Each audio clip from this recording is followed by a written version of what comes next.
வணக்கம் ஃப்ரெண்ட்ஸ், 345 டே சேலஞ்சில் இன்றைக்கி டே 3. காலைல ஏன்னு ஹை ப்ரோட்டீன் ஓட்ஸ் மீலை செஞ்சு சாப்பிட்டுட்டு கடைக்கு முட்டை வாங்க கிளம்பிட்டேன். முட்டையை வச்சு இப்போ மஜாவாக ஒரு டிஷ்ஷு பண்ண போகிறோம். இது பேர் வந்து அவிச்ச முட்டை சோறு. இது செய்கிறது உங்களுக்கு வெறும் 5 முட்டை மட்டும் போதும்.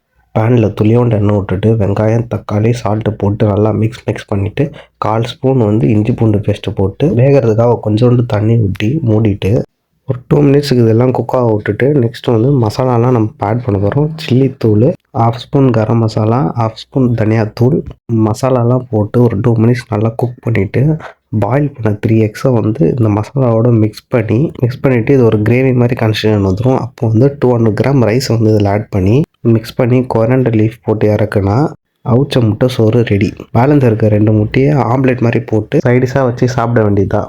ஜிம்முக்கு போயிட்டு வார்ம் அப் போட்டு ட்ரைசப்பு 2 செட்டு, ஆப்ஸுக்கு 2 செட்டு போட்டு ஜிம்மை முடிச்சுட்டு வீட்டுக்கு வாக்கிங் போகிறது வீடியோ எடுக்க மாட்டேன்ட்டேன். நைட்டுக்கு சப்பாத்தி பன்னீர் ரோல் செஞ்சு சாப்பிட்டேன். இதோட ரெசிபியை நாளைக்கு வீடியோவில் போடுறேன். நாளைக்கு வீடியோவில் சந்திப்போம். Bye bye.